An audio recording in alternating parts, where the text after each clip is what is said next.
Alors, moi, je vous conseille de vous former un minimum aux techniques d'impression qui existent si vous voulez travailler dans le monde du graphisme et faire des impressions. Un minimum de culture technique. Et donc, ce que j'ai ici, c'est une playlist qui s'appelle Colorimétrie et technologie du print. C'est une playlist avec 50 vidéos dans laquelle j'explique notamment les techniques d'impression et aussi comment d'un écran vers l'impression garder les couleurs justes. Vous pouvez faire une recherche sur ça dans YouTube et vous devriez trouver, si vous tapez exactement ça, colorimétrie et technologie du print 2015, et que vous précisez que vous voulez une playlist, vous allez tomber là-dessus. Sinon, il y a plein d'autres manières de se former. Mais donc, on peut ici rapidement passer en revue quelques techniques d'impression majeures. Donc, vous avez l'offset. Offset, ça veut dire décalage en anglais, mais ça veut aussi dire transfert. Pourquoi est-ce qu'on appelle ça l'offset? Eh bien parce que vous avez une plaque offset ici, c'est une espèce de photo qui a été mise sur une plaque de zinc. Et sa caractéristique, c'est que voilà, quand on passe de l'eau dessus, à certains endroits, c'est gras et ça repousse l'eau. Ensuite, dans un second passage, sur la plaque qui a l'eau à certains endroits, on passe de l'encre. Là où se trouve l'eau, l'encre ne sait pas se mettre. Comme la lithographie. Oui, c'est comme c'est une évolution de la lithographie. D'ailleurs, ça s'appelle la lithographie offset. Et donc c'est le principe. On repousse le principe de répulsion entre l'eau et l'encre. Et l'encre, ensuite, quand elle est là sur la plaque, là, elle est transférée sur un rouleau qui lui-même va transférer sur le papier. C'est pour ça, c'est parce qu'il y a ce rouleau entre la plaque offset et le papier qu'on appelle ça l'offset, c'est le transfert. Il y a, donc c'est la technique d'impression qui a révolutionné vraiment le monde des magazines dans les années 50, parce qu'avant, pour faire de la publication, c'était fort rigide, c'était du texte avec des images qui se mettaient dans les colonnes de texte à certains endroits. Et l'offset, lui, on peut faire la mise en page qu'on veut, en fait. Vous comprenez qu'on peut mettre ce qu'on veut, comme on veut, mélanger le texte, les images, comme on veut. Ça a vraiment révolutionné le magazine. Vous avez ici un petit schéma qui montre le fonctionnement de l'offset vu de côté. De côté, vous avez le réservoir d'eau avec les rouleaux qui trempent dans l'eau et qui vont mouiller la plaque offset. Ensuite, ça se passe très vite, bien sûr. Quand c'est mouillé, vous avez l'encre qui arrive, mais qui ne peut pas se mettre là où l'eau se place. Hein. Je vous rappelle que la plaque a des parties grasses qui repoussent l'eau, et l'encre ne peut se mettre que sur ces parties grasses, en fait. L'encre qui elle-même est grasse. On a le cylindre de transfert, l'offset, et on a le papier. Et on a évidemment un cylindre en dessous qui pousse sur le cylindre. Donc c'est ça le principe de l'offset en gros. Et une presse offset, vous pouvez aller chez un imprimeur voir comment ça fonctionne. Ça ressemble oui, ça ressemble un peu à ça, voilà. J'imagine qu'il y a un système de filtrage pour éviter d'avoir des résidus calcaires ou quoi que ce soit dedans, ou pas du tout? C'est assez précis et ça s'encrasse et ça prend du temps à faire le lancement. Oui, oui. Donc ici, vous avez plusieurs presses offset. Quand on veut faire de l'impression couleur, c'est différentes presses monochromes avec différentes encres qui sont mises, cyan, magenta, jaune, noir. Je crois que j'avais déjà montré un schéma comme ça. Donc l'offset, et on dit que jusqu'à 100 000 exemplaires, l'offset, c'est bien. Au-delà de 100 000 exemplaires, il faut penser à un autre système d'impression. Mais bon, Il faut juste savoir que ça existe parce qu'à mon avis, vous n'irez jamais jusque 100 000 exemplaires, bien sûr. Par contre, si vous faites peu d'exemplaires, l'offset, ça ne convient pas parce qu'il y a toute une mise en route qui prend du temps et qui coûte. À ce moment-là, il faudra aller vers des presses numériques, en fait. Des presses numériques qui sont en fait des grosses photocopieuses couleurs spécialisées. Et on peut faire des livres avec ça, à la demande. C'est-à-dire, vous mettez un livre en vente sur le net, si 3 personnes l'achètent sur la semaine, vous l'imprimez 3 fois le livre. Chose impossible en offset, on ne peut pas faire un lancement d'impression offset juste pour 3 livres. Mais en impression numérique, oui. Donc l'impression à la demande, on peut avoir comme ça des livres en permanence en vente et les imprimer au fur et à mesure. Donc c'est le principe de la photocopieuse couleur.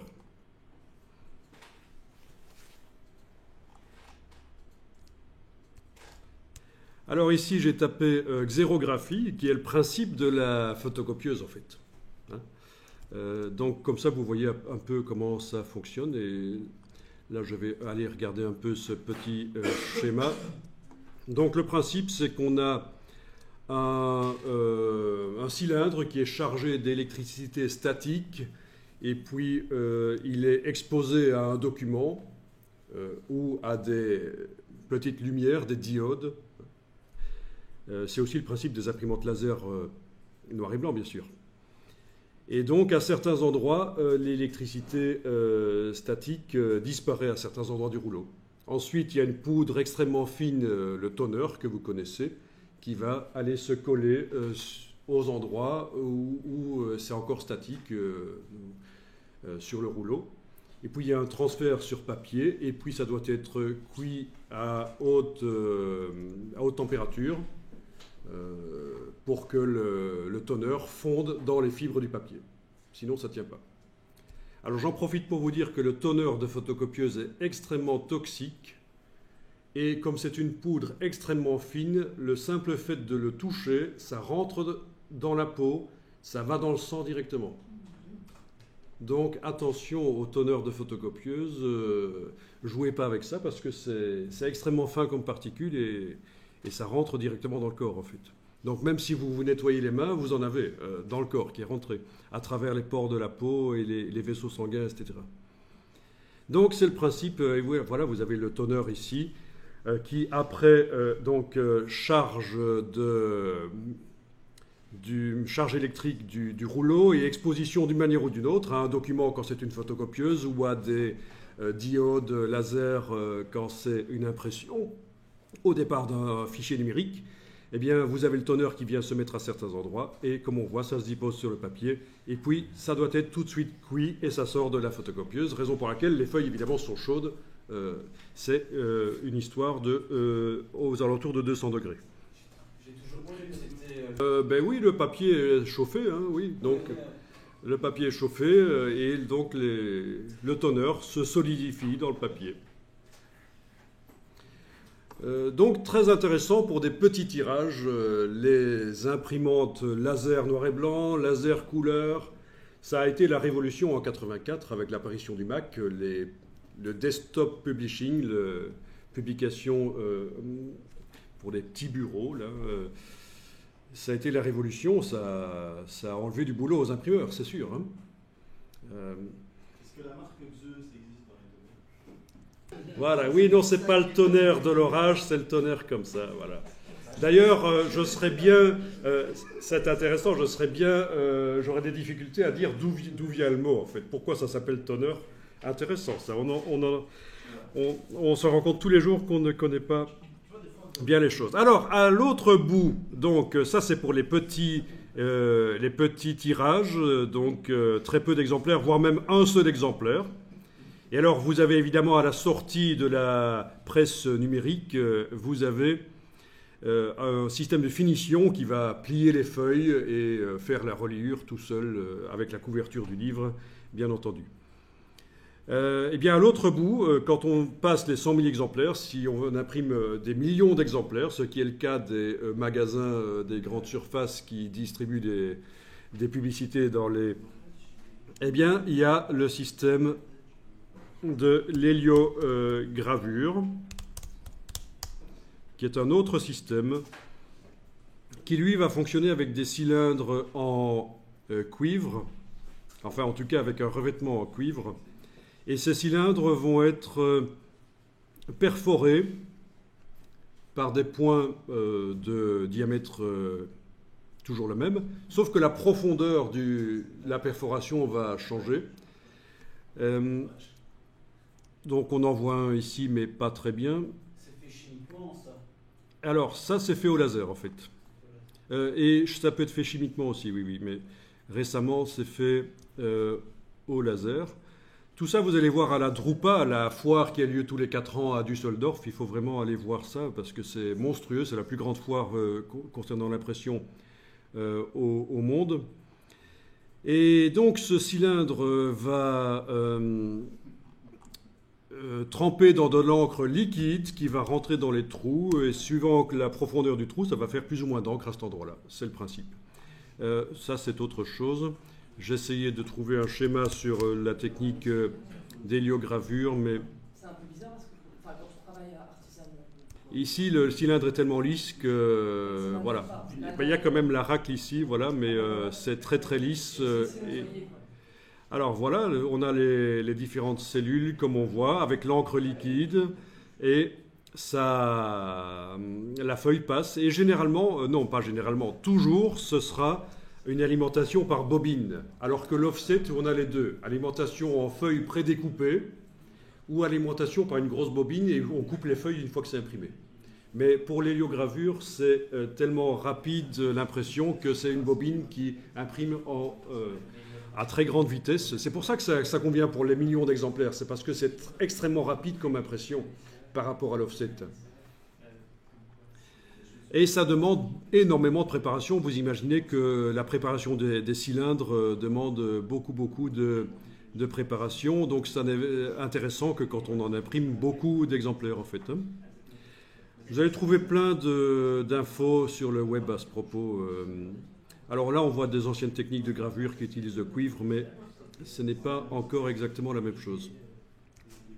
Alors encore autre chose comme technique pour passer les techniques les plus connues, évidemment, la sérigraphie. La sérigraphie qui va convenir quand on fait des impressions plus artistiques où on veut imprimer notamment de l'encre blanche sur du papier noir. Là, ça va être intéressant. Ou de l'encre blanche sur des t-shirts.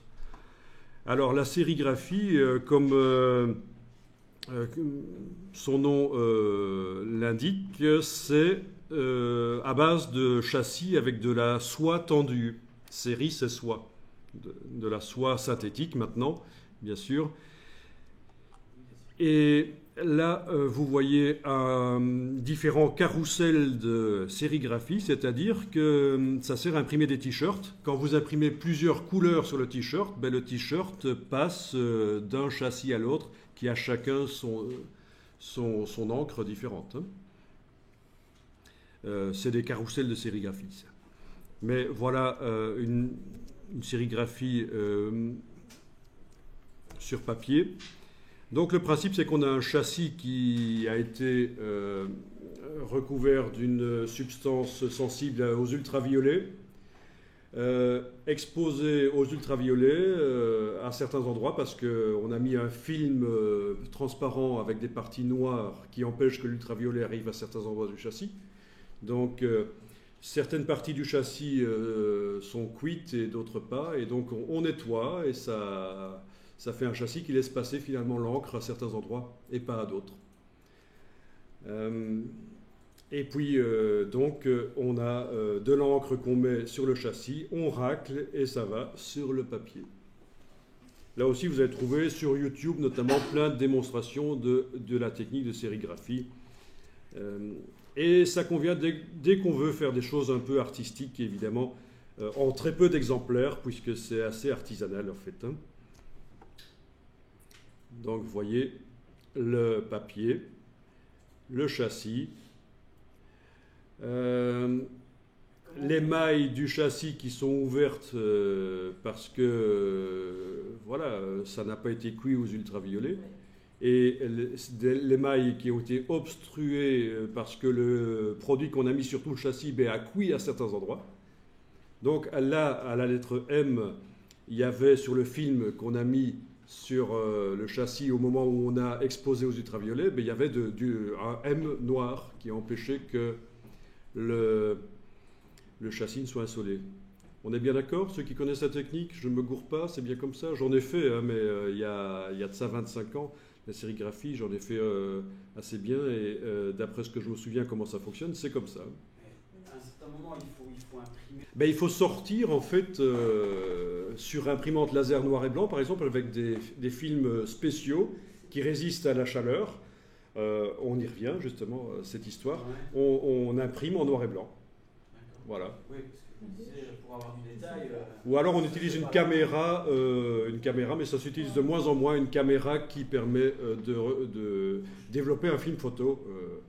Donc en photographiant un document noir et blanc qu'on a créé, on insole, c'est une caméra, quoi. C'est une très grosse caméra de sérigraphie, comme on trouvait dans les studios où on faisait du magazine avant, une caméra de reprographie.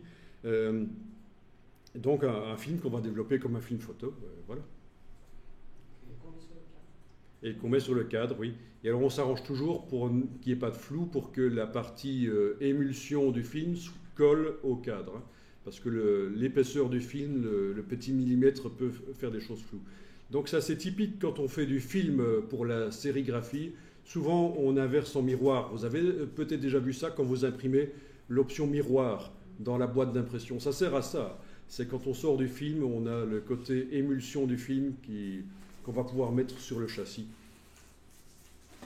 C'est bêtement ça. Sinon, ça crée un flou, manque de netteté. Donc, la sérigraphie.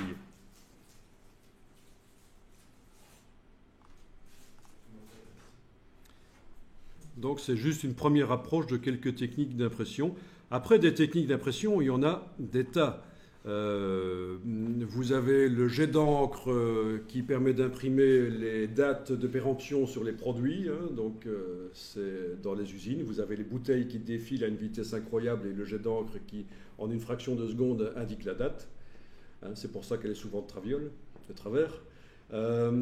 Vous avez les techniques sur du caoutchouc souple qui permettent d'imprimer sur des objets qui sont ronds. Enfin, il y a plein de techniques d'impression et je ne parle même pas des anciennes techniques qui ne sont plus utilisées que par les artistes. La lithographie, donc on utilisait une pierre. L'eau forte, utiliser une plaque qu'on protège avec un vernis, puis on enlève le vernis à certains endroits, on trempe dans l'acide, ça fait des trous dans la plaque. La manière noire, etc. Donc il y a plein de techniques qui existent. Et là-dessus, Wikipédia peut vous aider, en fait, hein, parce qu'il y a un portail sur les techniques d'impression. Mais c'est évidemment, je ne peux que vous conseiller de vous intéresser un peu à ça, parce que, franchement, si on vous parle de sérigraphie et que vous ne savez pas ce que c'est, on est mal, quoi. Ou d'offset, ou d'impression numérique, la différence entre l'impression numérique et l'offset. Alors, il faut savoir que Adobe a des livres et également des PDF à propos de ça sur le web, où il développe la culture technique à propos de l'impression, justement parce que pour bien utiliser les logiciels, il faut au moins comprendre ce que ça implique. Ils sont payants? Bon, avant que je vous montre le PDF de Adobe, voilà donc...